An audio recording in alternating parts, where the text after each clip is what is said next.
My name is Jinda Gittinger. Today's date is April 4th, 2017. The time is 5 o'clock, and we are at St. John's Northwestern Military Academy. I am interviewing Harry Baker, who was born on October 9th, 1920 in Madison, Wisconsin, and served in World War II between 1943 and 1945 as on active duty, followed by 24 years in the Army Reserves. Harry Baker was Lieutenant Colonel USAR in the 76th Infantry K Company, 3rd Battalion of the Army, and served as a forward observer in the Battle of the Bulge. This interview is sponsored by Bell Tower Memorial. Thank you.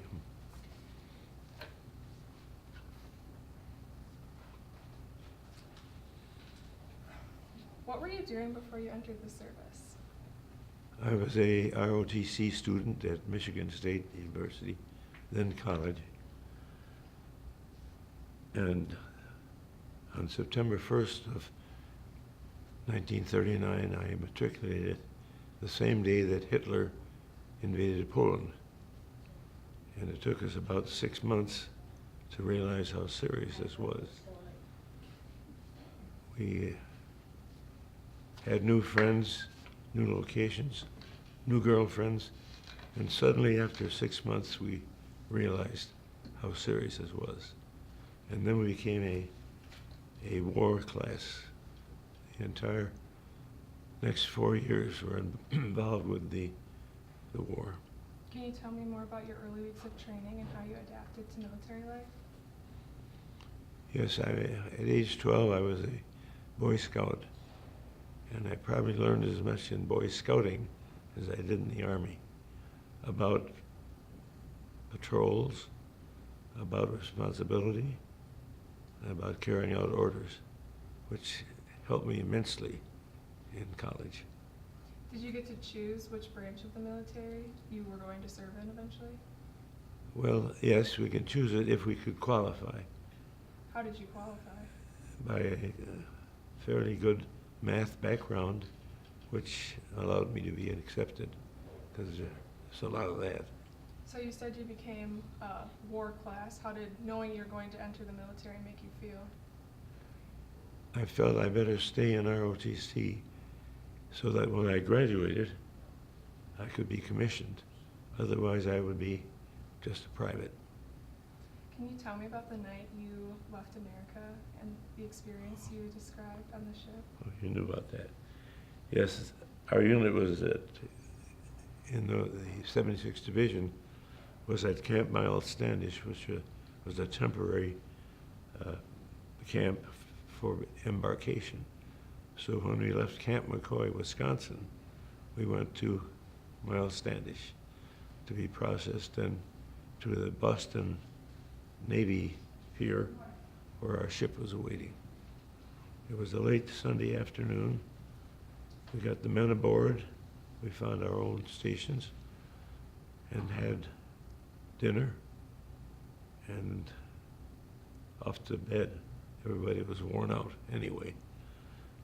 But the sad thing was we left port in the night, and when I woke up I saw only water. And I've never forgotten the fact that I never saw my country go, because I didn't know what was, pardon me, I said it wrong. I never saw my country. And that has stayed with me all my life. What was the remainder of the trip on the ship like for you? I can't tell you, you're a girl. And the reason we did not go to England as I thought we were going to go. We turned right and had the sun on our left, which indicated that we were going south somewhere. We got down to Miami and picked up an oil convoy out of the Gulf of Mexico. We were in a huge convoy, the purpose being, of course, to avoid the submarines. And all during that period of about 4 days, we had consistently saw destroyers driving in and out of the convoy. It being so long we couldn't see the end of it. We had no casualties in our end, but we lost some ships in the convoy. until we got to Greenland, and after Greenland we moved into Southampton, England. Was it hard to leave your family and loved ones behind? Yes, it was hard. We'd been friends for a long time. Did you stay in contact with them while you were gone? I'll have to tell you about that. Love to hear it. When we got into Europe, the Bulge, and then the Rhine River, and then almost to Czechoslovakia, when I left the front any one time, my dear friend, my present wife, wrote every day. And I had a mess of envelopes, not knowing which one was first. So when I was able to write to her, I asked that she number the back of them so I could get them in line, and then henceforth be sequential. Worked very well. How did receiving those letters make you feel? Oh, they're wonderful, because it was such a barren place. Right. Can you tell me about your involvement in D-Day and where you were at that time? I was still at Camp McCoy on D-Day. I arrived in Le Havre, France, about 6 months after D-Day. I'm not saying that well. When we got to Southampton, we went into the English community of Bournemouth to be housed while we refitted for Europe. How did things change after D-Day? Well, I wasn't there until late November of '44. We crossed the channel on LSTs. They're called landing ship tanks. We put the cannon down on the lower level. They were chained at the bottom. And we were on the top going back and forth across a very heavy channel. We arrived at Le Havre late in the day and began a motor train to take the guns behind the trucks to our first night's lodging. And it was a snowstorm. It was very unpleasant. So you were also in the Battle of the Bulge. Can you tell me about your involvement in that? Shortly after that snowstorm, we were unattached as a division to a place called Rouen, France. And we waited there 2 days to be assigned. General Patton, who was coming up from Sicily in the Italian campaign, and we met him in Luxembourg. We were assigned to the Third Army, which was Patton's army, as a line division of infantry. How did you feel when you witnessed casualties and destruction?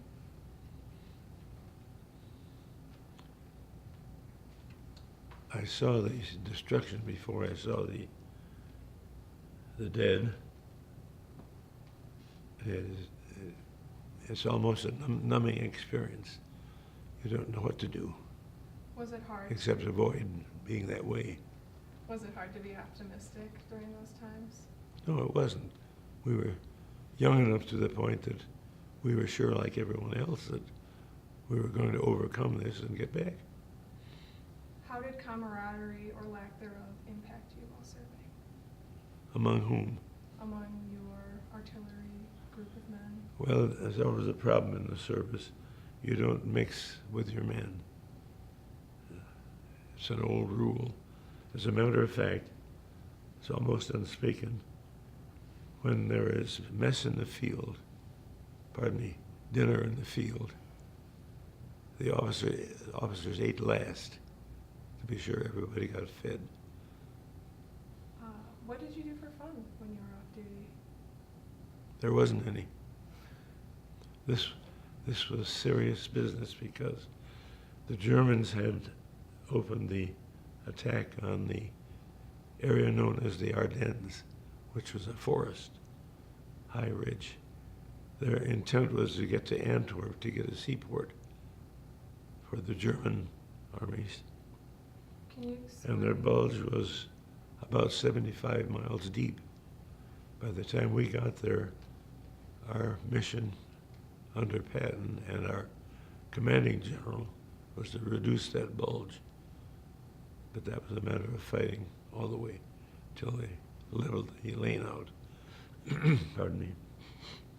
Can you explain your role as a forward observer? Yes, I had a small section, 3 men, myself, a radio operator, and my driver, and a Jeep. And we could drive the Jeep and all our radio equipment until it came time for combat. We then dismounted, and each of us had a backpack, including me. In those years, when today you can talk to Bombay in a phone, we could get about 10 miles of radio on those little things called walkie-talkies. Pardon me. Then the job of then, when we dismounted, was to take these 2 radio sections, that one on the back of one of the men, and the other 2 men carried batteries, lest we wear out in the field. So you're encumbered with this. The radio operator had a backpack called an SCR 610, and he could, using that, relay my commands back to the guns, to the howitzers, about 10 miles back. So what were you trying to do as a forward observer? Stay alive. The job was to bring fire down from our cannon onto towns,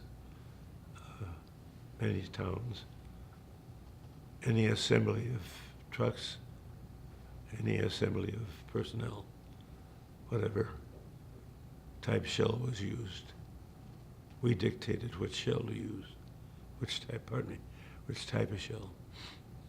Can you share with me an example of strong leadership that you encountered in the military?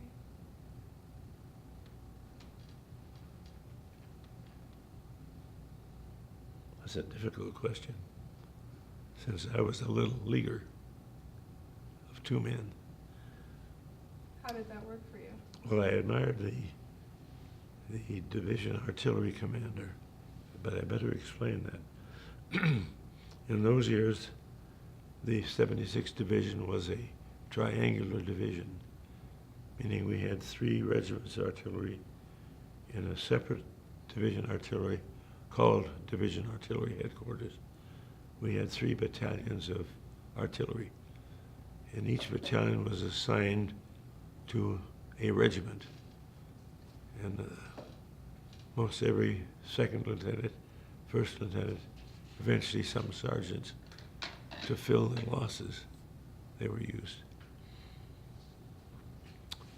I'm wondering, will you ask the rest of that question? An example of strong leadership you encountered in the military. Oh, you went back to that one. Our General Henry Evans, was a stockbroker. He had a very unusual background. He had served as a ambulance driver in World War I, stayed in the National Guard of Maryland, whence he got his brigadier general. He became our brigadier in charge of the artillery division I talked to you about. And he did an excellent job. He was humane, and yet he was precise, and a good lesson for a young officer. Can you explain the observation field glasses you used and the physical effect they had on you?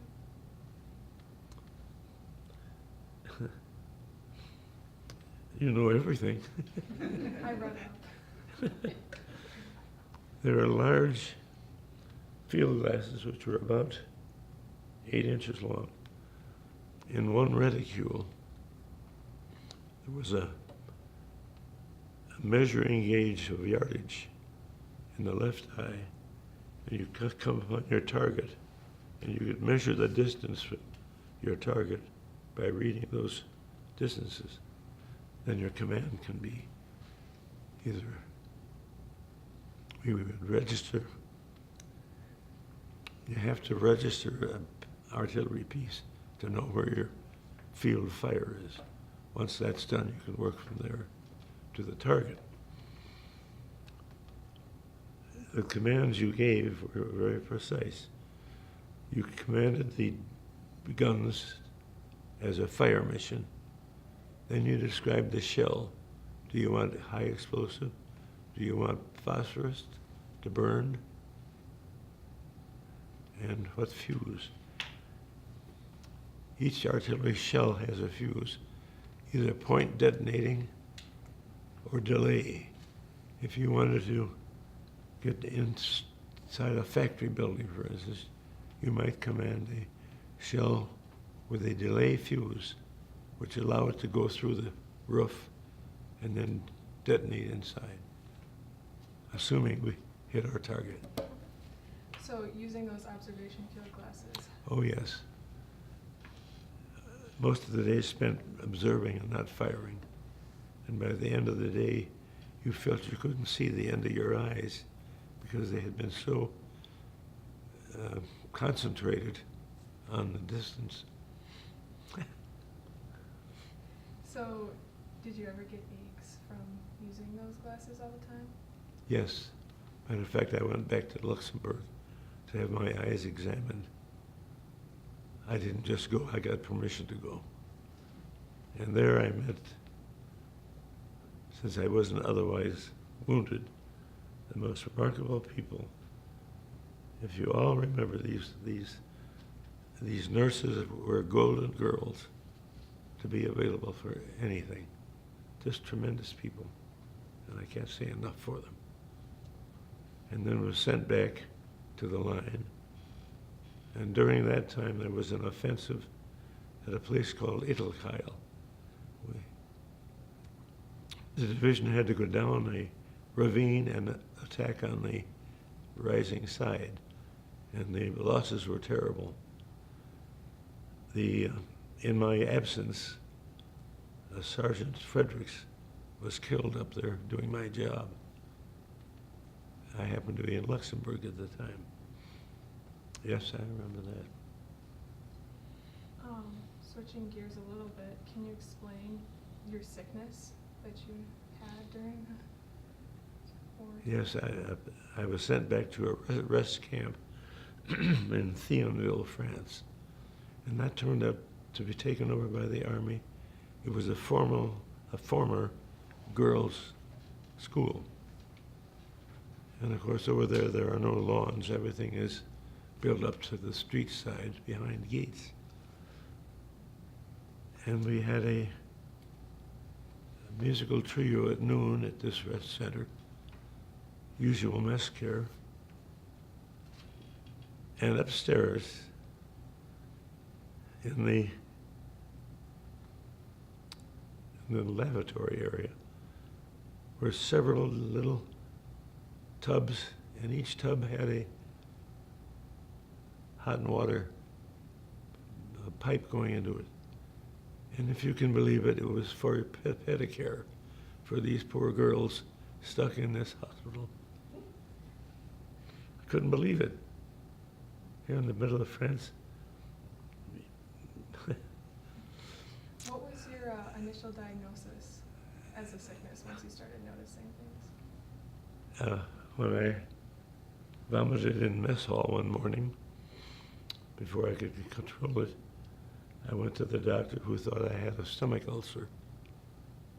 And since I had separate quarters, I was in a hotel room away from the enlisted party, and stayed there for about 10 days with a high fever. And I was then moved from there to a field hospital in Briey, France. And they diagnosed it immediately. It was called yellow jaundice. And the first thing they did was put saline drips in both sides to get us, for me, dehydrated. Then I was moved from there to the 99th General Hospital in Verdun, where I stayed and was diagnosed as hepatitis. In those years, I don't think they knew what a virus was. It was determined that it was, since frequently we used our canteens to get standing water in ditches and that sort of thing, because we had to have water. And we probably got a virus from that. And that took about 8 weeks to reduce that. I met a wonderful man next to me who came from Lake Forest, and that immediately made us strike it up because I was from Milwaukee. And we agreed that the first one that got home would call the other's parents. Well, I got home first after this hospital thing. I'm jumping ahead. Okay. Ted lived in Lake Forest and lived on Sheridan Drive. And we drove in there under porte cochere, was greeted by his mother, who invited us in. And on the wall, on the standing staircase, was a huge painting of Ted in a VMI uniform from whence he got his commission. And we were a little out of our league in that place. Big surrounding drive, circular drive, large place. So he was a really good friend of yours then? He became a very dear friend. They had a canteen across the Muse River. All the bridges had been bombed out, but they had a rope bridge which we could over to the canteen, get beer and a sandwich when we were mobile. But we had a bad time getting home because the bridge moved so much. Although you didn't know how long you'd be out with sickness, leaving your fighting and active duty, how'd that make you feel? Well, I had a good night's rest for the first time for weeks. Because the main thing you haven't talked about was the frightful cold we had. I would say the average temperature was 14 or 15 degrees, day and night. When you got through the night, you had to go through the day in the same way. In those years, it was, in those times, the ground was frozen, so we couldn't dig in against incoming artillery. But we could dig in with snowdrifts and get out of the wind, which we did. I remember you mentioning something about your socks and a trick you learned. Oh, yes. Thank you. We were damned with a thing called trench foot due to wet feet. And these combat boots we had were boots that were just like sibs. They were made of leather, but not any rubber device. And those boots also had a flap on the right side of your laces, which secured the laces. And I'll tell you why that happened later.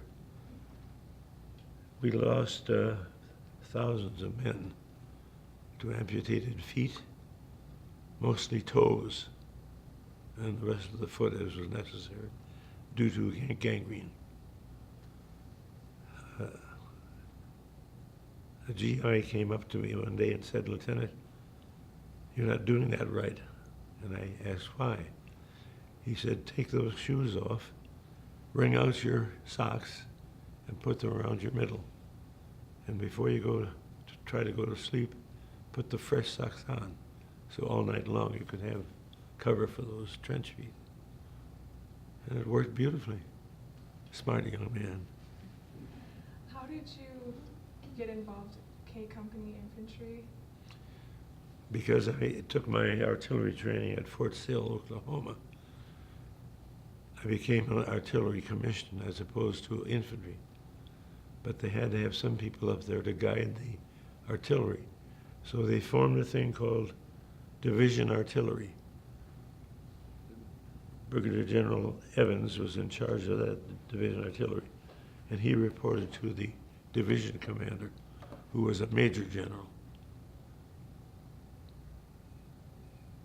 What do you consider We had a meeting almost immediately when we joined them, and all the lieutenants were assigned to forward observers. We didn't know what that was. Well, we did because we trained on it. We didn't expect it quite so soon, though. So within 4 days, we were all on the front line. that was a shock. That's all. What do you consider to be your most important contribution during your service? Probably because I could bring my driver and my radio man back safely each time we got a chance to leave the front.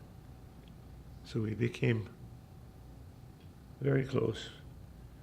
My driver was 18 and my radio man was 19. I was 22. Old man. Do you feel a little bit of seniority over Oh, yes. Plus my bar. What are some of the life lessons you've learned from being in the service?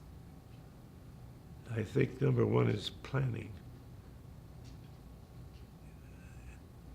Sometimes you do some rash things, which enemy fire made us retract. So we learned those things that you got to plan your life as best you can control it.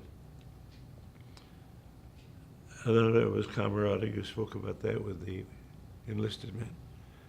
We really forgot the division between the three men that you'd have to have between platoons. But to take care of them was very important. Did you ever consider what you'd be doing after the war, prior to it actually being? Yes, I hadn't finished my degree work at Michigan State, and the GI Bill had come in, and I was able to go back to that. Before I left, before the war, when our military credits were finished, our OTC, we were then commissioned and shipped out in spite of our academic. By then I had married Patricia. While I was at Fort Sill, I was commissioned on a Thursday. Got my bars, took a train back to Milwaukee, which was 14 hours. Yes, nobody flew in those days except the pilots. And then we were married Saturday, graduated Thursday, unrested Friday, married Saturday. Pardon me, I've forgotten the question. It was what you considered doing after the war. If you had considered doing anything after the war prior to it being actually. Oh, I had no idea what we were going to do. They were almost immediately getting the armed forces reduced enormous. And they talked about a constabulary being built of American men to work in France. And nothing came of it, though. So I enlisted. I joined a friend of mine at Michigan State who ran the, whatever you call the section where people come in and they interview students. I can't tell you the name of it. Anyway, he was a friend of mine, and he introduced me to a man from Sears Roebuck and Company. And they had come to Michigan State frequently because they placed a lot of men. You must realize after the war, there was nothing. No cars, no boots without ration, no nothing. Everybody needed something. And during that period, Sears built 25 stores as soon as the war was over. And the one stipulation agenda was that it had to have a parking area because this Ford was such a popular car, they would need some place to park for our customers. So I joined a trainee program for store management and spent the next 33 years with Sears. Where were you when the war ended?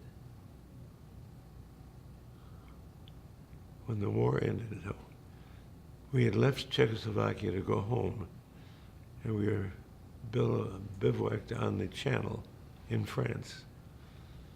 And many of the code names were after cigarettes. The code name for Third Army was Lucky Strike. That was Patton. First Army was Chesterfield. I can't remember all the rest of them.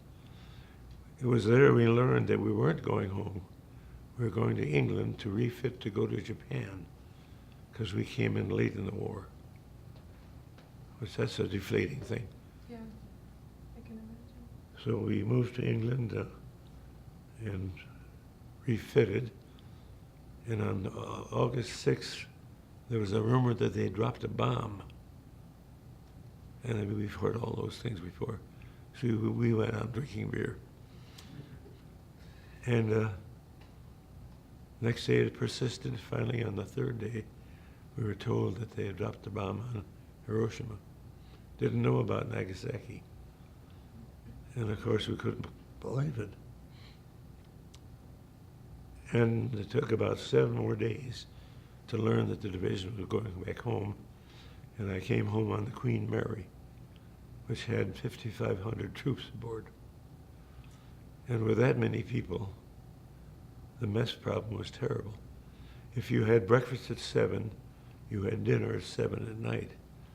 If you had breakfast at noon, you had it at midnight. That was the only way we could keep the galley from collapsing. We came home in 3 days and 17 hours. Wonderful.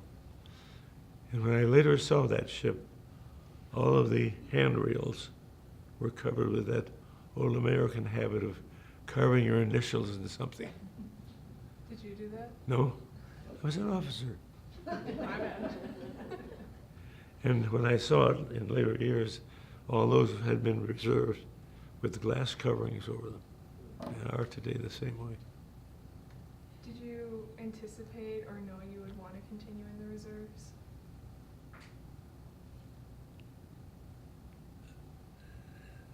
I had a good and healthy service, and at that time there was a retirement offering at 20 years of active and reserve service. And that looked good to me because you must realize that in 1939, we just came out of a horrible depression and nobody had anything. Milk was about 17 cents a gallon, butter 20, bread 7 cents a loaf. And that was all well and good because nobody had any money. Yes, I because of that possibility of paid retirement, I did stay. Are you a member of any veterans organizations? I'm a life member of VFW. Has there been anything specific that motivated you to join VFW? Yes, I knew several men. At that time, we were living in Sister Bay, and it was some years after. And a very good friend of mine was the commandant, and he was trying to fill his quota of people. And I want to say enlisted. It wasn't that I joined it. How has World War II impacted your life continuously till now? It was the third most important thing that happened to me in my life. My wife, it was my first, and the kids were just 2, and World War II was the big, it's indescribable. We had, I'll just put this in because it scared me so. A lieutenant colonel came up to the front. He was in the 901st Artillery Battalion. One of the few lieutenant colonels I ever saw up front. We couldn't seem to get above captain. Everybody else stayed back. Anyway, he was hit with what you won't know, with a shell fragment of a Nebelwerfer. A Nebelwerfer was a huge mortar-type weapon which broke into large, not fragments, large chunks.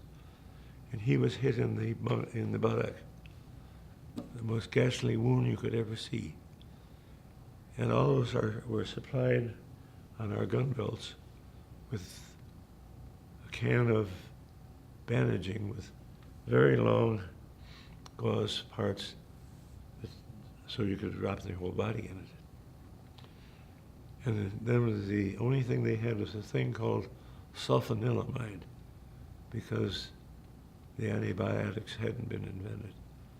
We had a terrible time stanching the flow because the wound was so large from that huge fragment.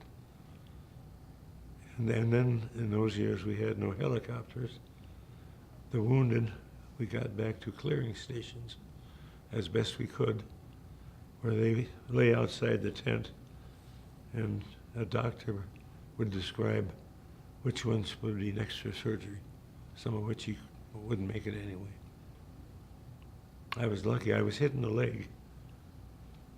I told you about that combat boot that came. It hit that leather boot, and I thought I'd lost my leg. But it didn't. It cut the boot, but it didn't cut me. But I was black and blue up to almost my knee. So that was the casualty. Is there anything you feel like we haven't discussed that you'd like to share? I'm surprised you know so much. Did we have enough time? Yes. Thank you. I'm sorry about that voice. In closing, this has been an interview of Harry Baker regarding his service during World War II. My name is Jinda Gittinger. The time is 5:37. Thank you for agreeing to this interview, and most importantly, thank you for your service. You're welcome. Can you hear everything?